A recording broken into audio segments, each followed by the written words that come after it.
dadi presiden dilengsaraken nggih. Lah kok purun 300.000 tiyang ajeng pun tanda tangan ajeng mempertahankan kula nek perlu kurban nyawa.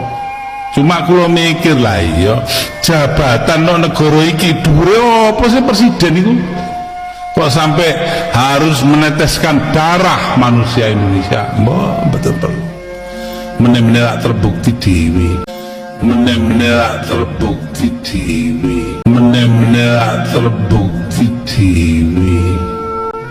Tapi kalau mengenai prinsip, mengenai alasan berdirinya negara, mengenai bentuk negara dan sebagainya, masih mati tak labui lho ngoten. Niki tiang NU niku, ulama ngeten niki carane.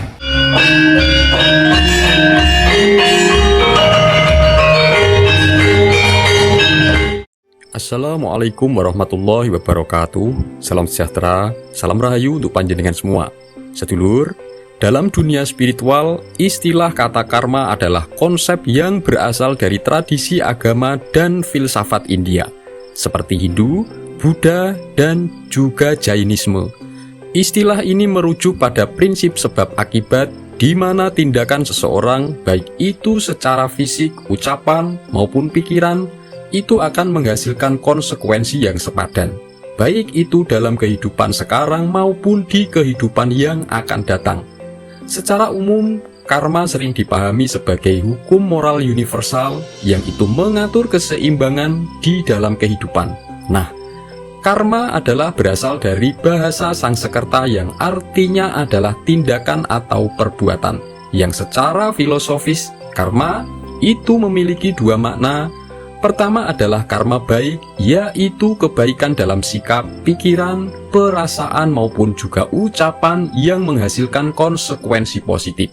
Yang kedua adalah karma buruk yang memiliki makna sebaliknya.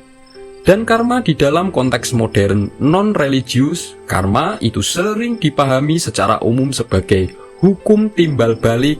Apa yang dilakukan oleh kita manusia itu akan kembali kepada kita, meskipun bukan dalam konteks spiritual, termasuk seperti dalam urusan sikap atau perilaku dalam berpolitik.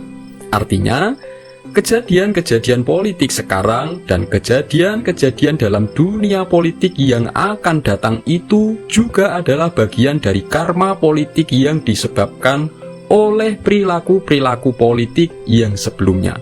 Salah satu contoh nyata sebuah karma politik yang sudah disaksikan oleh jutaan rakyat Indonesia, diantaranya adalah ucapan dari Presiden keempat yaitu Kiai Haji Abdurrahman Wahid atau Gus Dur, yang pernah mengatakan bahwa Pak Amin Rais itu akan menjadi gelandangan politik akibat sikap politik yang sudah dia lakukan terhadap Gus Dur.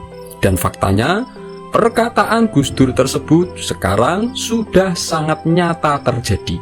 Nah, lantas jika dilihat dari sudut pandang spiritual, entah itu seperti dalam sudut pandang spiritual Jawa atau ilmu titen Jawa, seperti apakah gambaran karma politik yang akan terjadi di ujung tahun 2024 setelah berlangsungnya pilkada nanti? Sebelum membahas 5 kode alam karma politik yang itu ada kaitannya dengan Presiden Gus Dur, Jokowi, Prabowo, dan juga Presiden Megawati, monggo silahkan tulis komen apapun hajat dan doa panjenengan semua untuk Indonesia. Bagi sedulur yang muslim, marilah sempatkan tulis komen sholawat agar hajat dan doa kita semua terkabul. Nah, kode alam peristiwa karma politik yang pertama yaitu karma yang berkaitan antara Kiai Haji Abdurrahman Wahid dengan Ibu Megawati Soekarno Putri. Gus Dur pernah mengatakan bahwa dibalik diturunkannya beliau dari kursi kepresidenan itu, dibaliknya ada campur tangan kedua tokoh besar yaitu Pak Amin Rais dan Ibu Megawati. Dan di ujung 2024 setelah pilkada ini, bisa saja karma tersebut akan mengakibatkan runtuhnya kekuasaan politik Ibu Megawati dengan terjadinya melemahnya pengaruh kekuatan partainya sehingga berujung pada kekalahan para calon gubernur, calon wakil gubernur, maupun para calon kepala daerah yang didukung oleh beliau. Meskipun hal itu tidak pasti terjadi, tetapi bukan berarti tidaklah mungkin tidak terjadi. Lalu yang kedua, yaitu karma yang berkaitan antara Pak Jokowi dengan Ibu Megawati. Jika Pak Jokowi dulu pernah dianggap sebagai boneka politiknya Ibu Megawati oleh banyak masyarakat, sehingga membuat seorang Jokowi sebagai presiden itu tidak bisa leluasa menggunakan kekuasaannya, karena apapun kebijakan yang harus diambilnya itu harus melalui persetujuan seorang Megawati sebagai ketua umum partai, dan itu berujung pada perpecahan langkah politik. Ini sebenarnya menggambarkan sikap politik Ibu Megawati yang cenderung mengedepankan negosiasi politik atau politik yang sebenarnya lebih transaksional, yang sifatnya menguntungkan golongan tetapi itu mengesampingkan hukum dan kepentingan negara. Itu seperti yang pernah disampaikan oleh Gus Dur. Dan di 2024 ini sikap tersebut akan bisa berujung pada sebuah kekalahan.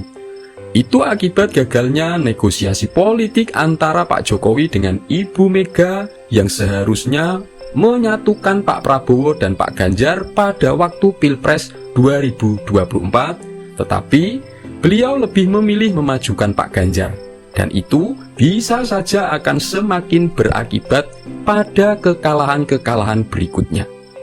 Lalu yang ketiga, yaitu karma yang berkaitan antara Bapak Prabowo dengan Pak Jokowi. Ini cenderung lebih pada karma yang bersifat positif bagi keduanya. Diawali dengan sikap Pak Jokowi yang mengambil langkah yang negarawan, yaitu mau merangkul dan mengajak Pak Prabowo dalam kabinetnya. Padahal sebelumnya, Pak Prabowo adalah sebagai lawan politik Pak Jokowi. Lalu itu berujung lagi memilih mendukung Pak Prabowo meskipun gagal menyatukannya dengan Pak Ganjar, bahkan berani harus menerima resiko ditinggal dan dilawan oleh partai yang mendukung, bahkan harus beradu kekuatan pengaruh politik dengan Ibu Megawati di Pilkada 2024. Dan karma baik tersebut itu berbuah positif bagi Pak Jokowi dengan dipilihnya Gibran sebagai anak dari Pak Jokowi menjadi wakil presidennya Bapak Prabowo. Dan sekarang itu menjadi bersatunya dua pendukung kekuatan besar melawan kekuatan politik dari Ibu Megawati. Lalu yang keempat, yaitu karma yang berkaitan antara Pak Prabowo dengan Ibu Megawati.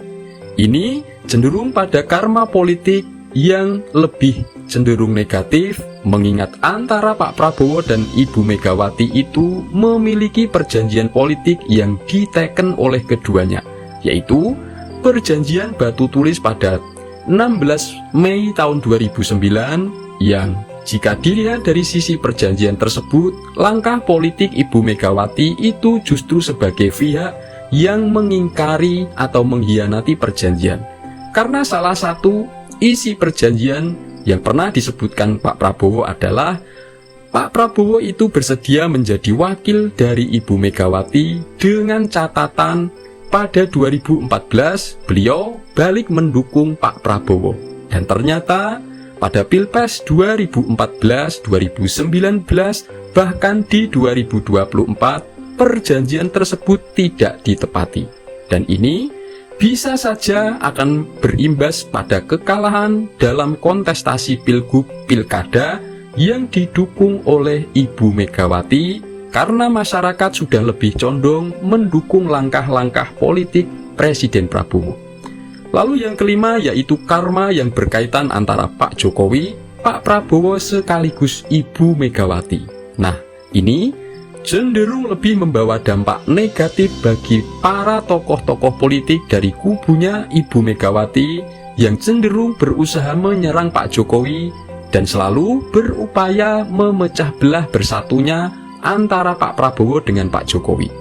Karena jelas di pemerintahan Pak Prabowo ini jelas-jelas ada pengaruh kekuatan besar dari Pak Jokowi. Dan di ujung 2024 ini tentunya sangat mudah kekuatan politik antara Pak Jokowi dan Pak Prabowo ini untuk melemahkan kekuatan politik Ibu Megawati sebagai oposisi. Salah satunya adalah dengan mengungkap kasus-kasus seperti korupsi yang dilakukan oleh para kadernya yang sebelumnya itu tidak pernah terungkap. Semoga ini bermanfaat. Wassalamualaikum warahmatullahi wabarakatuh.